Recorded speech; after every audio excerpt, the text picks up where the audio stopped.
Yann, c'est le moment de retrouver votre droit de suite. Il est consacré ce matin à l'un de nos grands champions, le biathlète Quentin Fillon-Maillet. Oui, souvenez-vous, c'était le 8 février dernier.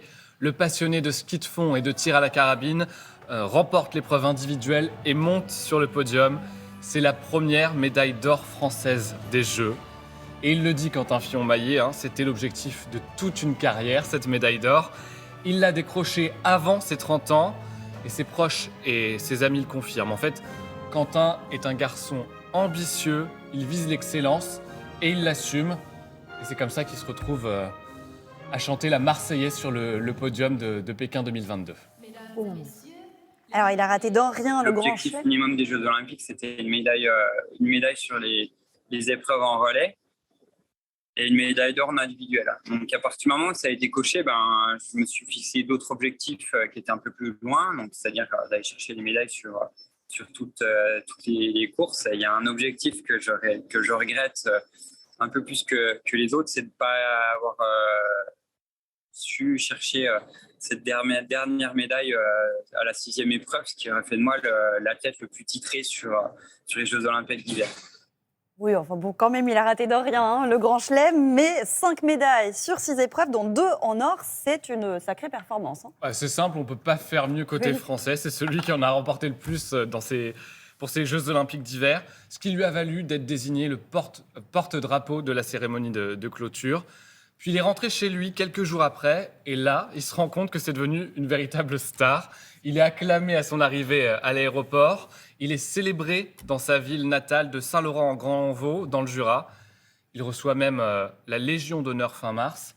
Dans sa région natale, là, il est monté sur un char pour saluer la foule avec un petit... Qui était venu le saluer, évidemment. Ouais, avec un petit feu d'artifice. C'est plutôt sympa.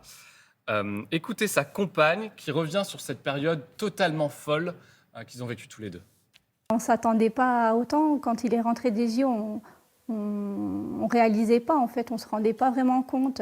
Tout le monde nous disait « ça va changer, tu verras ». Nous, on se disait non, on ne se rend pas compte. Mais là, vraiment, oui, quand on va à Paris, quand on voit des personnes dans la rue qui viennent lui demander des autographes, là, on se dit « ah ouais, quand même ». Ouais. Si Quentin Fillon-Maillet arrive à garder les pieds sur terre, c'est évidemment grâce à ses proches, sa compagne, mais aussi ses parents, qui font souvent le déplacement pour les compétitions importantes. C'était encore le cas pour la finale de la Coupe du Monde à Oslo, qui s'est terminée seulement quelques semaines après les Jeux Olympiques. Oui, Coupe du Monde, au cours de laquelle il a remporté 3 des 4 trophées, les globes de cristal. Ouais, ça fait de lui, maintenant, actuellement, le meilleur biathlète du monde. C'est une victoire qu'il a bien célébrée, vous le voyez, avec ses amis, en sabrant le champagne.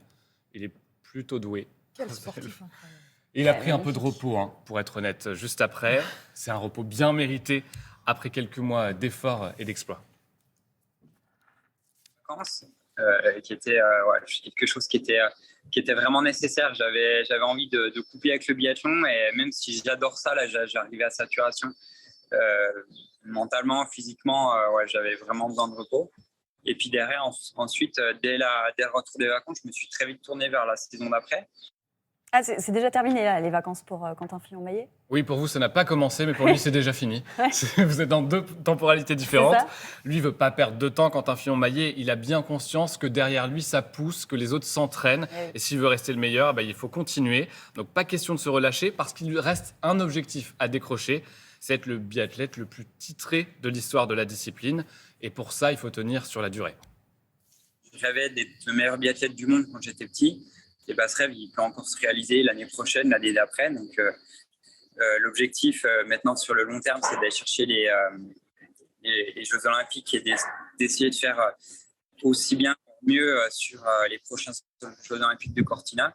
Et puis au milieu, il y a 4 globes de cristal, gros globes de cristal à aller chercher. Donc, c'est avec l'objectif d'essayer de gagner le maximum possible pendant ces 4 ans et de continuer sur cette belle lancée.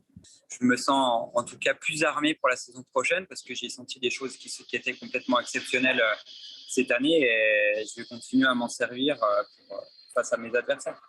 Bon, alors quand pourra-t-on le voir de nouveau en compétition? Bientôt, en fin novembre 2022, pour la prochaine Coupe du Monde. 4 courses en 6 jours, ça s'annonce rythmé.